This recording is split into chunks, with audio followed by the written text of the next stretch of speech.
दिल्ली के करीब गाजियाबाद है। गाजियाबाद की एक सोसाइटी में एक सरकारी अफसर रहते हैं। परिवार में उनकी एक पत्नी है, एक 13 साल की बेटी है और एक 10 साल का बेटा है। खुशहाल परिवार, सब कुछ ठीक ठाक, नौकरी भी ठीक, सरकारी अफसर हैं वो। दोनों बच्चे भी अच्छे स्कूल में पढ़ रहे हैं, पत्नी भी अच्छी है, ज़िंदगी ठीक ठाक चल रही है। लेकिन तभी लास्ट ईयर 2021 1 जनवरी को पहली बार इस परिवार पे एक मुसीबत आती है। इस परिवार की जो मुखिया हैं, सरकारी अफसर और उनकी पत्नी, उनके ईमेल पर एक धमकी भरा नोट आता है और उनसे कहा जाता है कि 10 लाख रुपए दे दो, वरना तुम्हारे परिवार के 4 लोग हैं घर में, चारों को मार डालेंगे। अब ये मेल पढ़कर वो परेशान होते हैं, लेकिन इससे पहले कि कुछ करें, सोचें कि फेक है क्या है, तब तक दूसरा मेल आता है। अब 10 की रकम 20 हो गई, रकम बढ़ती जाती है। 1 जनवरी से लेकर 24 जनवरी तक, अगले 23 दिनों तक ये मेल आता रहता है और आखिर में ये रकम 10 लाख से जो शुरू हुआ 10 करोड़ तक पहुंच जाता है। बाकायदा एक ईमेल आईडी था जिससे ये धमकी भरा मेल आता था।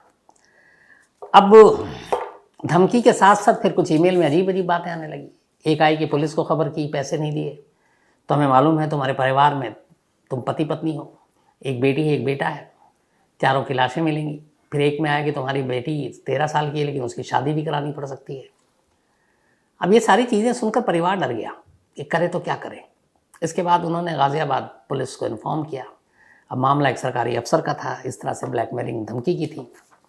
अब पुलिस ने तफ्तीश शुरू कर दी, लेकिन इधर अजीब चीज़ हो रही थी। हो ये रहा था कि अब धमकी देने वाला ऐसी ऐसी चीज़ें बता रहा था जो यकीन करने लायक नहीं था। जैसे वो बताता है कि आज तुमने घर में क्या किया, पति ने क्या किया, पत्नी ने क्या किया, बेटे ने क्या किया, बेटी ने क्या किया, कौन मेहमान घर में आया था, खाना क्या खाया। उसने कहा कि तुम्हारी हर हरकत पर हमारी नज़र है और इसलिए जो हम कह रहे हैं अगर तुमने वो नहीं माना तो इसका अंजाम बुरा होगा। अब ये ऐसी ऐसी चीज़ें थी कि सुनकर परिवार डर गया। ऐसा लगा कि कोई घर में उनकी नज़र रखे हुआ है। अब उन्होंने पूरे घर की तलाशी ली, कोई हिडन कैमरा है, क्या है, कहाँ है, बट कुछ समझ में नहीं आ रहा है। और उधर जो धमकी देने वाला है, ब्लैकमेल करने वाला है, वो लगातार कह रहा है हमें हर चीज़ के बारे में जानकारी है। तो खैर ये पूरा मामला जब हो गया, 23 जनवरी को पुलिस ने 2021 में मुकदमा दर्ज किया कि एक सरकारी अफसर के घर में इस तरह धमकी दी जा रही है और उनके घर की हर चीज़ों पे नज़र रखी जा रही है, प्राइवेसी तक छिन गई है। अब क्या करें, कौन आ रहा है, क्या जा रहा है। अब वो परेशान, 2 छोटे बच्चे हैं, पति पत्नी हैं, कुछ भी हो सकता है। तो खैर पुलिस ने भी बड़ी सीरियसली इस कंप्लेंट को लिया। 27 जनवरी को इस केस का खुलासा हुआ था। 23 जनवरी को तो पुलिस ने इस केस को दर्ज किया था, लेकिन उस खुलासे से पहले भी बहुत कुछ हुआ इस केस में। हुआ ये कि अब जब पुलिस ने केस दर्ज किया तो इसके बाद पुलिस को कहा गया कि चलो एक टीम चलकर, घर वालों ने बताया कि छोटी छोटी बातें वो हमें बता रहा है कि कौन क्या कर रहा है, किसने क्या कपड़े पहन रखे हैं, किसने क्या खाना खाया, किसने क्या कब खाना बना, कौन मेहमान आज घर में आया, घंटी कितने बार बजी। अब ये बात बड़ी अजीब थी, तो इसीलिए फिर पुलिस ने कहा कि चलो एक बार घर की तलाशी लेते हैं कि घर में कुछ ऐसा इक्विपमेंट्स, ऐसा कैमरा है, ऐसी कोई चीज़ें तो नहीं है। तब पुलिस की टीम जो है घर पहुंच जाती है। एक दिन घर पहुंचने के बाद, अब ये पुलिस की टीम पहुंची सुबह करीब 11 बजे। 11 बजे आने के बाद पुलिस ने पूरे घर को खंगाल डाला, घर की हर चीज़ को खंगाल डाला, चेक किया कहाँ कुछ क्या ऐसी चीज़ तो नहीं है, कोई कैमरा तो नहीं है, कोई ऑडियो डिवाइस तो नहीं है। लेकिन घर के अंदर से पुलिस को कुछ नहीं मिला। भलके बल्कि जितने फ़ोन थे, लैपटॉप थे, कंप्यूटर थे, उन सबको भी पुलिस ने खंगाला। और इसके बाद शाम के 6 बज गए, पर पुलिस को वहाँ से ऐसा कुछ नहीं मिला। फिर पुलिस ने कहा कि चलो हो सकता है कि यहाँ के कुछ मोबाइल या डेस्कटॉप जिसमें कुछ ऐसी चीज़ें किसी ने डाल रखी हो। तो उन्होंने घर के 2 मोबाइल फ़ोन, डेस्कटॉप को अपने कब्जे में ले लिया कि इसको जांच के लिए भेजेंगे एक्सपर्ट्स के पास, उसका देखते हैं कि इसमें तो कुछ छेड़छाड़ नहीं की गई। साथ ही पुलिस ने कहा कि आप अपने घर के सारे ईमेल आईडी और पासवर्ड भी बदल दीजिए। सब कुछ बदल दिया। शाम के 6 बजे, 11 बजे की पुलिस की टीम आई हुई, लगभग 7 घंटे तक ये सारी कवायद करने के बाद घर से निकलती है। अभी पुलिस निकल कर गई थी, 10 मिनट भी नहीं गुजरा था कि अचानक जो टीम पुलिस की आई थी, जो उसके लीडर थे, उनका मोबाइल बजा, उन्होंने फ़ोन उठाया, सामने से वही सरकारी अफसर का फ़ोन। उन्होंने कहा कि आपके निकलते ही फिर से एक मेल आया और कहा गया कि तुम लोगों ने ठीक नहीं किया पुलिस को खबर करके, तुम लोगों ने आज पुलिस को बुलाया। 11 बजे पुलिस की टीम आई थी, शाम 6 बजे गई है, 2 फ़ोन ले गई है, एक डेस्कटॉप ले गई है। उन 2 फ़ोन में से एक पिंक कलर का फ़ोन है और वो 5 पुलिस वाले थे और 7 घंटा घर में रुके। उन्होंने इस कमरे की ये तलाशी, इस कमरे की ये तलाशी ली, इस दीवार, इस खिड़की को ऐसे देखा। अब ये सुनते उस पुलिस अफसर का दिमाग घूम गया। वो वापस अपनी टीम को लेकर पलटता, कहता दोबारा घर चलो। अब वो घर पहुंचा तो उन्होंने दिखाया। अब पुलिस वाले ने उस मेल को देखा। अब पुलिस अफसर को लगा कि ये माजरा क्या है।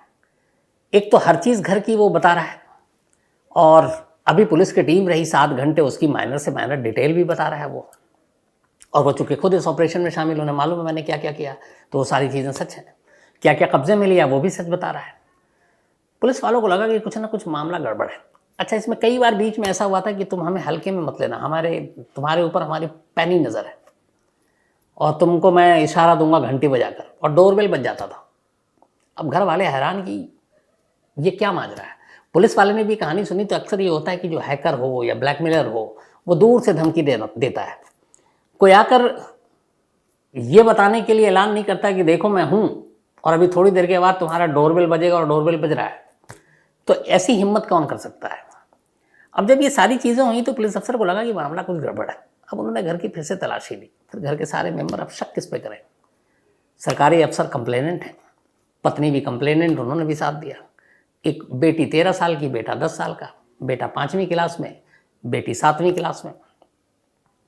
पुलिस ने आसपास के सीसीटीवी कैमरे देखे, वहाँ पे कुछ ऐसी चीज़ मिली नहीं। पड़ोसियों अड़ोसियों से पूछताछ की, कुछ पता नहीं चला। अब पुलिस को ये यकीन हो गया कि घर में कोई ऐसे वो गैजेट्स भी लेकर आए थे कि किसी ने हिडन कैमरा या कुछ छुपाया तो पता चल जाएगा। कुछ ऐसा नहीं। तो फिर इस 4 दीवारी के अंदर की बातें बाहर से कोई शख्स कैसे भेज रहा है और कैसे बता रहा है, ये पुलिस के लिए सबसे बड़ा चौंकाने वाला सवाल था। बड़ी देर तक सोचा पुलिस ने, फिर पुलिस इस यकीन पर पहुंची कि ये काम घर के अंदर ही कोई कर रहा है। अब चूंकि सीसीटीवी कैमरे फुटेज में भी कुछ दिख नहीं रहा है कि कोई बाहर से आ रहा है जा रहा है। हालांकि जहाँ पे जो डोरबेल है वहाँ पे कोई कैमरा नहीं था, तो वो वरना पता चल जाता कि बेल कौन बजा रहा है। लेकिन अब पुलिस का यकीन हो गया कि इस घर से जुड़ा हुआ ही कोई शख्स है जो ये सारा खेल कर रहा है। अब कौन हो सकता है। अब पुलिस ने अपनी तफ्तीश आगे बढ़ाई, फिर से सारे ईमेल आईडी वाईडी निकाले। सरकारी अफसर को भी शक के घेरे में रखा, पहले उनके सब कुछ चेक किए, उनकी वाइफ के किए, बेटी का किया। अब बेटे की बारी थी, 5वीं क्लास का बच्चा, 10 साल उम्र। जब किया तो उसके डेस्कटॉप में कुछ अजीब अजीब से ईमेल आईडी दिखे। तब पुलिस को लगा कि 5वीं क्लास का बच्चा, ये इतने सारी चीज़ें क्या है। पुलिस ने उससे पूछा तो उसने कहा नहीं, ये तो मेरे दोस्त और ये हम सब ने बनाया। अब फिर वो कुछ ऐसा बोलने लगा कि पुलिस को लगा कि ये बच्चा थोड़ा गुमराह कर रहा है या फिर क्या है, लेकिन ये भी है कि बच्चा है, 10 साल उम्र है। अब उससे कैसे एक प्रोफेशनल उसकी तरफ से आप बातचीत करेंगे, तो कुछ समझ में नहीं आ रहा। फिर पुलिस ने एक ईमेल आईडी आखिरकार उसी के जो डेस्कटॉप है उसमें से निकाला, और जब घर के तमाम लोगों से पूछा उसके बारे में तो सरकारी अफसर ने मना किया, उनकी वाइफ ने मना किया, बिटिया ने मना किया। अब बच्चे से बातचीत की तो उसने कहा कि हाँ, ये एक मेरा दोस्त है, आदित्य नाम का लड़का है, उसने ये किया था और वो मुझे ये कहता था कि ये फेक ईमेल आईडी है, बनाओ और अपने माँ बाप को इससे धमकी दो, और नहीं तो वो मेरे को पीटता था। अब फिर पुलिस ने आगे पूछताछ की तो पता चला कि ये झूठी कहानी सुना रहा है, आदित्य नाम का कोई दोस्त ही नहीं उसका। फिर उसने कहा कि यमराज नाम का दोस्त है, उसने मुझसे ऐसे ऐसे करने के लिए कहा था, बट उस पर भी कुछ नहीं, और बच्चा कुछ बता नहीं रहा और उम्र इतनी छोटी है कि पुलिस कुछ सख्ती नहीं कर सकती। आखिर पुलिस ने माँ बाप को भरोसे में लिया और कहा कि इस बच्चे से कुछ बात उगलवानी है, उसमें आप मदद करें। अब बच्चे की काउंसलिंग शुरू हुई। एक माँ बाप के तौर पर पुलिस वाले भी अब दोस्त बनकर, अब वैसे अब देखिए कि 5वीं क्लास में 10 साल की उम्र, कितना ज़्यादा दिमाग डेवलप होगा। खैर, जब उसकी काउंसलिंग हुई तो थोड़ी सी मेहनत लगी, लेकिन बच्चा फिर सच बोलने पर तैयार हो गया। फिर उसने कहानी सुनाई और ये कहानी आंखें खोलने वाली है। उसने कहा कि दिसंबर 2020 में ये कहानी शुरू हुई थी 1 जनवरी से, जब न्यू ईयर की छुट्टी होती है उससे पहले स्कूल खुला हुआ था। तो एक रोज़ इस स्कूल में साइबर सिक्योरिटी के ऊपर एक स्कूल वालों ने कोई एक प्रोग्राम रखा हुआ था। तो बच्चों को बताने के लिए फ़ोन, लैपटॉप, मोबाइल और क्या चीज़ें अच्छी हैं, क्या बुरी हैं, और साइबर क्राइम क्या होता है, हैकिंग क्या होती है, तो ये सारी चीज़ें को रखने के लिए, बताने के लिए स्कूल वाले ने बुलाया एक्सपर्ट्स को। अब उसमें ये बच्चा भी था, उसने ये सारी चीज़ें देखी, उसने बताया कि कैसे फेक आईडी भी बनता है, कैसे आप ये सब कुछ कर सकते हो। उस बच्चे ने सब कुछ बड़े ध्यान से सुना, गौर से सुना, क्लास से बाहर आया। अब उसका दिमाग कि ये सच बोल रहे हैं या झूठ बोल रहे हैं, कोई कैसे किसी का ये कर सकता है, कोई कैसे किसी की आईडी चुरा सकता है या उसके सारे डिटेल निकाल सकता है और पता ना चले। इसके बाद वो यूट्यूब पे गया, और यूट्यूब पे जाने के बाद उसने इन सारी चीज़ों के बारे में और स्टडी की। मोबाइल हैकिंग कैसे होती है, वीडियो देखे उसने मोबाइल हैकिंग के, अलग अलग जो लोग डालते हैं, कई बार देखिए उसका कहाँ कहाँ इस्तेमाल होता है, फर्जी ईमेल आईडी बनाने का तरीका। अब ये सब कुछ उसने किया, सीख गया। अब उसने कहा कि इसको कहाँ इस्तेमाल करें। फिर उसने कहा कि घर से ही शुरू करते हैं। उसके बाद उसने फेक ईमेल आईडी बनाई और उसने उसके बाद अपने माँ और बाप को धमकी देना शुरू किया और कहा कि अगर पहले 10 लाख नहीं दिया तो ये फिर ये तुम्हारे घर में एक 13 साल की बेटी, उसकी शादी भी करानी पड़ सकती है। अब ये सारी चीज़ें वो करता गया, और यही वो इतना वो डराना चाहता था, देखना चाहता था कि कई बार वो मेल करता और इससे पहले कि मेल खोल कर कोई पढ़े वो गैप रखता हो 2-3 मिनट, और उतनी देर में वो चुपचाप से बाहर निकलता, डोरबेल बजाता और वापस आ जाता और मेल में लिख चुका होता है कि देखो घंटी और तुम्हारे घर के कितने करीब तक हूँ। तो अब घर वाले फिर उसे ये भी पता चुके वो घर में ही है कि आज खाना क्या बना है, किसने क्या पहना है, कौन घर में मेहमान आए हैं। और जब पुलिस की टीम पहुंची तो उसे ही पता था कि पुलिस वाले कितने हैं, इनके लीडर कौन है, कितने घंटे रुके, क्या क्या ले गए, तो सब विटनेस था। तो घर की चीज़ें सारी जानकारी मेल में धमकी के तौर पर इस्तेमाल करता अपने ही माँ बाप और बहन के लिए। अब ये सारा उसने खुलासा कर दिया। अब यहाँ पे पुलिस के सामने 2 इशू आई। एक, बच्चे की उम्र 10 साल, 5वीं क्लास का पढ़ने वाला, अब उसके खिलाफ क्या कार्रवाई करे। बच्चे को फिर समझाया गया और पुलिस ने उस बच्चे के खिलाफ कार्रवाई करने वाले जितनी भी चीज़ें थी हटा दी। और चूंकि उसने बताया कि मेरा सिर्फ ये मकसद था जानना कि जो साइबर सिक्योरिटी, साइबर हैकिंग और इन सब के बारे में जो पढ़ाया गया है वो कितना सच है, झूठ है, मैं उसको प्रैक्टिकली जानना चाहता था, और उसके लिए मैंने अपने घर में ही ये सारी चीज़ें अपनाई। तो पुलिस ने उसके नीयत, उसके मकसद और उसकी उम्र को देखते हुए कोई मुकदमा दर्ज नहीं किया। उसे समझाया, बाकी माँ बाप पे छोड़ दिया कि आप अपने बच्चों पे नज़र रखें। ख़ास तौर पर कितनी देर के लिए उसके हाथ में मोबाइल होना चाहिए, कितनी देर वो कंप्यूटर पे होना चाहिए, कंप्यूटर पे जब हो तो आसपास में किसको होना चाहिए, नहीं होना चाहिए, इन हिदायतों के साथ उसे छोड़ दिया।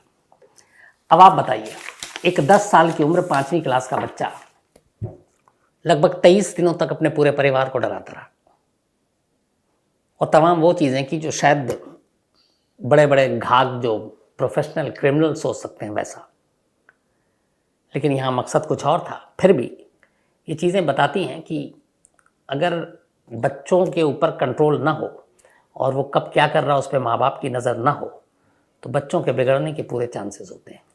तो हर एक माँ बाप से ये रिक्वेस्ट है ख़ास तौर पर कि बच्चा जब मोबाइल पे हो, कंप्यूटर पे हो, तो वो क्या देख रहा है, क्या सीख रहा है, ये सारी चीज़ों पे कम से कम माँ बाप की नज़र होनी चाहिए, ताकि ये पता लगाया जा सके कि उसका वक्त ज़्यादातर कहाँ गुजरता है। और एक बार अगर शुरू से ही ये सारी चीज़ें हो गई तो फिर बच्चे भी हैं वो सब सच बता देते हैं और माँ बाप को भी पता होता है कि वो क्या कर रहा है, तो शायद ये चीज़ें ना हो। वरना सोचिए उन माँ बाप के ऊपर, इन्हीं सरकारी अफसर, उनकी वाइफ के बारे में कि 23 दिन उन्होंने कैसे गुजारे, और जब सच पता चला होगा तो उन पर क्या बीती होगी।